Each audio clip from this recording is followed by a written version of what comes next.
You ever think about taking a vacation in orbit? Sounds ridiculous, right? Well, when the Space Needle here in Seattle was built in 1962, back at the dawn of the space age, lots of people thought they would soon be taking trips just like that.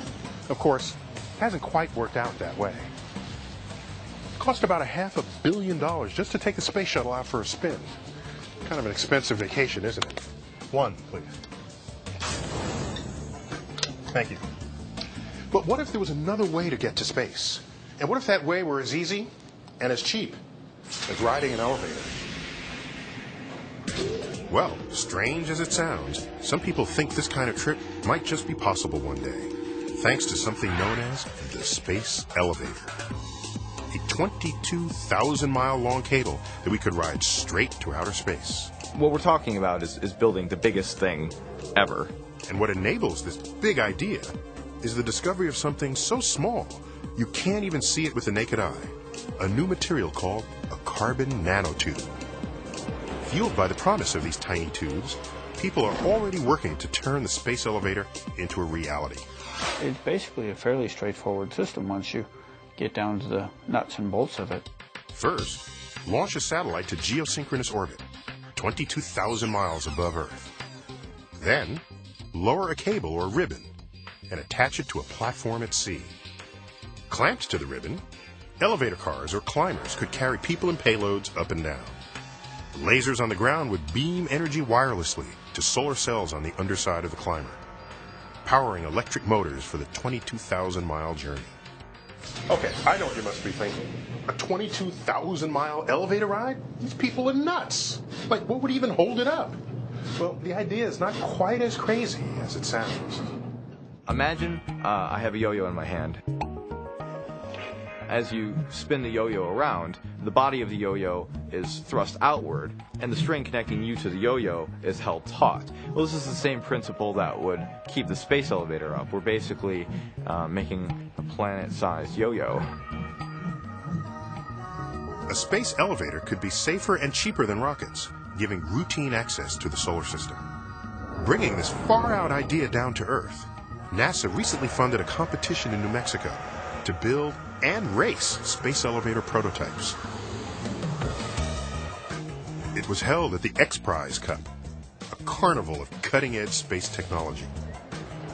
In the tradition of competitions that stretch farther back than Charles Lindbergh's transatlantic flight, the aim is to inspire new advances in technology. Wow! This year, teams of students and weekend inventors are vying for the $150,000 in prizes in the space elevator contest. I heard about this competition and I thought, wow, you don't have to have $1 billion in an aerospace company to do this. We're definitely at the cutting edge. You're going to see stuff go wrong today. The racetrack is a 50-meter ribbon suspended from a crane. Teams had to design and build climbers, then race them to the top of the ribbon. In place of the laser that might otherwise power a real space elevator, they could use only energy from the sun or beam from the ground. The best time wins, as long as you go faster than a meter per second. One of the first to try their luck is a high school team from Germany, with an elevator sporting an intimidating solar panel and name. Turbo crawler. Turbo crawler. Yeah. All right, that sounds mean. Sounds like it's going to win. Yes. But as Turbo Crawler is about to take off, the wind picks up. Turbo Crawler gets out of hand, and the Germans are grounded, at least for the time being.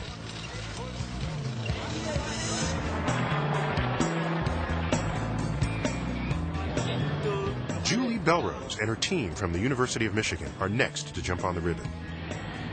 The whole big idea behind doing this is to get engineers in school to start working on this. At the end of this event, there are kids here who are going to know more about space elevator technology than NASA scientists are. Julie's climber is powered by a dozen spotlights. They each have to track the solar panels all the way up the ribbon.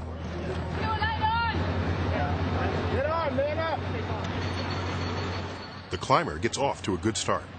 But the higher it rises, the harder it becomes to hit the solar panels with the spotlights to keep it going. After about 6 minutes of stopping and starting, the climber reaches the top. We didn't make it in the time required, but one of the goals is to make it to the top, so we're very happy. NASA's prize money is safe, at least until the contest resumes the next day. Now, if you think the whole idea of an elevator to space sounds like science fiction, you're right. It was popularized in the late 1970s in a sci-fi novel called The Fountains of Paradise by Arthur C. Clarke. At last, we can build the space elevator, and then we will have a stairway to heaven, a bridge to the stars. But as long as people have dreamed of building that bridge to the stars, no material existed to make a cable that's strong enough. That is, until we found that one of nature's most common atoms, carbon, was leading a secret life. I wouldn't say carbon is promiscuous. I would just say it's very open-minded. Carbon atoms just love to form extremely strong chemical bonds with one another. We knew they could be arranged in a lattice to form diamond, or in sheets to form graphite. But until recently, we had no idea they could also form tiny spheres called buckyballs, and tiny tubes called carbon nanotubes. Much stronger and lighter than steel, and able to conduct electricity, these cylinders of pure carbon have been called a wonder material, a new building block that might be used in everything from electronics to airplanes. But as a space elevator cable, carbon nanotubes have some big problems. The longest ones ever made are only a few centimeters, and joining them together end to end, one at a time, is simply not practical. So how would we ever use these tiny tubes to make a cable that's 22,000 miles long? Deep in the heart of Texas, scientists are taking a different approach to assembling carbon nanotubes. It's the dream of the future, but it's an achievable dream. To make a batch of carbon nanotubes, bake a silicon plate coated with iron particles at 1,300 degrees Fahrenheit in a special oven. Then add a dash of acetylene, a gas that contains carbon. When acetylene comes in contact with the iron, it releases its carbon atoms, which assemble, as seen here, into nanotubes. When the plate comes out, it's coated with a black soot that contains trillions of carbon nanotubes, all aligned vertically in what Ray Bachman calls a forest. Think of a bamboo forest. But unlike a real bamboo forest, the trees in a nanotube forest tend to stick together, thanks to a faint force operating at the nanoscale, called the van der Waals force. It's sort of like magnetism. So when you pull one nanotube out, you pull its neighbors, and then they pull out their neighbors. Pulling a whole row of nanotubes from the forest on the left, they can draw out a ribbon of pure carbon nanotubes, held together by nothing but the van der Waals force. This ribbon is less than 1,000th the thickness of a human hair, and it's stronger than steel. But can nanotube ribbons ever be made strong enough for a space elevator cable? That is an unresolved question. But in science and technology, I've learned just never use the word never. Back in New Mexico, the mood is more optimistic as the second day of the space elevator competition gets underway. Among those hoping to claim NASA's $150,000 prize is Brian Turner, captain of a truly homegrown team, the Kansas City Space Pirates.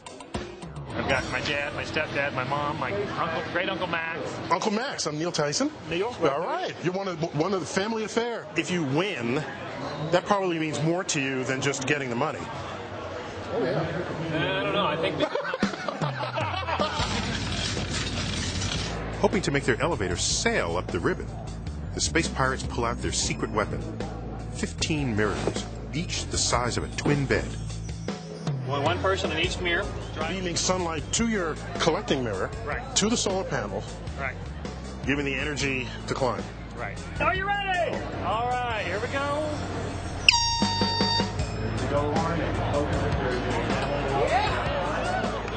Halfway up the ribbon, the wind kicks in again. Gotta get up there. I'm gonna go look at it this way. Bouncing in the breeze, the parabolic mirror can't stay focused on the solar cells. Come on. The Pirate's elevator grinds to a halt. Come on. If the wind hadn't been bucking, I might have been better off. But I can't believe I didn't make it to the top. I figured I could fight my way up there. Next up, and favored to win, is the University of Saskatchewan Space Design Team, or USST for short. Go time, right? It's go time.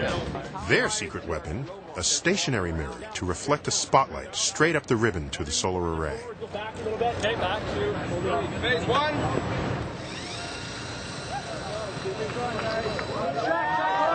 It looks like they'd make it to the top in record time, fast enough to claim the $150,000 prize. So they win? We have to have a little discussion about that. Before the prize money can be awarded, the remaining teams get one last chance. The German turbocrawler crawls all the way to the top, but it's no prize winner. And late in the day, a team of high school students from California posts an impressive 2-minute run.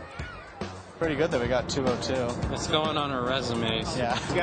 But in the end, the prize money went unclaimed because it turns out Saskatchewan fell just short of the minimum speed of 1 meter per second. I mean, next year most of us are coming back, and we are going to just totally, take it up 2 notches and just go all out. But will we ever take a ride in a real space elevator? I think it's crazy, but I still think it's possible, and I think it's something that if we can do it, we should do it. Well, one thing's for sure. We've got a long way to go before that happens. But who knows? Perhaps someday technology will catch up with our imaginations and take the space elevator out of the realm of science fiction once and for all.